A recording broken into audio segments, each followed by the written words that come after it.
You know the feeling. You are trying to recall the name of a town you visited recently. You can picture the sign at the entrance. You remember the exact layout of the streets, but the specific name has faded into a gray fog. Or perhaps you're staring at an empty table, wondering where you set down your phone 3 minutes ago.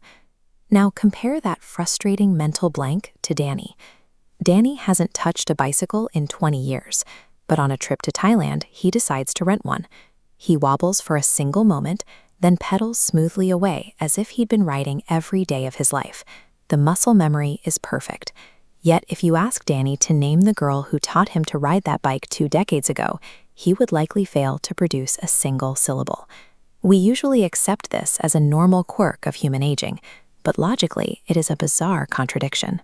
Why does the human brain maintain a perfect, decades-long archive for a complex physical balancing act while failing to recall a simple name or a basic daily fact? We are witnessing the friction between 2 entirely different memory systems. These networks play favorites, allocating energy and storage based on a set of ancient evolutionary rules that determine what is worth remembering and what is disposable. The system that allowed Danny to ride that bike is called procedural memory. It is a speechless system that operates entirely through sensory input and motor functions. To understand why it's so powerful, we have to look back millions of years. Long before humans could speak, survival depended on nonverbal data. Success meant remembering the exact smell of a nearby water source or the specific tracks of an animal we could hunt. Early humans also needed to master complex physical sequences, like the precise grip and tension required to throw a spear. Because the physical act of balancing on a bicycle mimics these ancient motor requirements, the brain etches it directly into this deep, high-priority procedural network. For millions of years, if you couldn't throw that spear or remember the path back to water, you died. The brain evolved to treat procedural memory as the ultimate survival mechanism, fortifying these pathways to make them virtually indestructible over a lifetime. This reveals the foundational rule of the mind. The brain does not expend energy preserving data for the sake of interest. It prioritizes the information that guarantees survival. Then, roughly 70,000 years ago, a structural shift in our anatomy allowed for spoken language. This birthed the brain's younger sibling, declarative memory. This new network took on everything that requires a verbal translation. It is the system we use today to store passwords, birthdays, and the specific names of people we meet. But biologically speaking, declarative memory is brand new. From the brain's perspective, a password is an optional luxury, not a life or death necessity. Consequently, the brain refuses to invest heavy energy into preserving it. This hierarchy is visible in the early stages of Alzheimer's disease. A patient may rely on their ancient procedural memory to perform the physical motions of eating a meal, while the newer declarative system fails to provide the name of the person sitting across from them. This diagram shows the 3 stages of memory: encoding, storage, and retrieval. When you forget a name, data is safely stored, but retrieval fails. The brain lacks incentive to fetch it until a friend mentions the correct name. That sound matches the file, completing the circuit so the data jumps the gap. Forgetting a name is rarely a sign of brain degradation.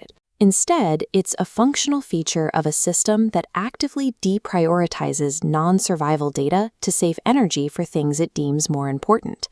To force the brain to protect these fragile, language-based memories, we have to upgrade the underlying biological hardware. Our neurons run on a constant supply of proteins, sugars, and omega-3 fatty acids, requiring high-quality sleep for basic structural maintenance. If these physical components degrade, even a healthy memory system will begin to fail. The hardware also faces a chemical antagonist, cortisol. This is the hormone produced during moments of stress or mental distress. Chronic modern anxiety keeps cortisol levels high. Over time, this chemical buildup acts like a corrosive agent, physically damaging the memory networks in the cortex. While diet, sleep, and stress management stop this active destruction, we need an evolutionary trigger to actually boost the brain's retrieval power. The most effective hardware hack is entirely within our control: regular physical activity, specifically walking. This works because of how our ancestors survived. Look at this group navigating the brush. Mapping vast terrains and locating fruit bushes required highly focused mapping while physically moving. This chart shows the scale of that effort. Early humans had to cover 5 to 18 miles every day just to eat. Because survival once depended on high-fidelity recording during physical exertion, the brain tightly coupled the motor act of walking with the declarative memory network. In our evolutionary past, if you were walking, you were likely hunting or foraging, meaning the data you were processing was vital. Today, we can exploit this coupling. When you walk, you trick the ancient hardware into believing you are back on the hunt.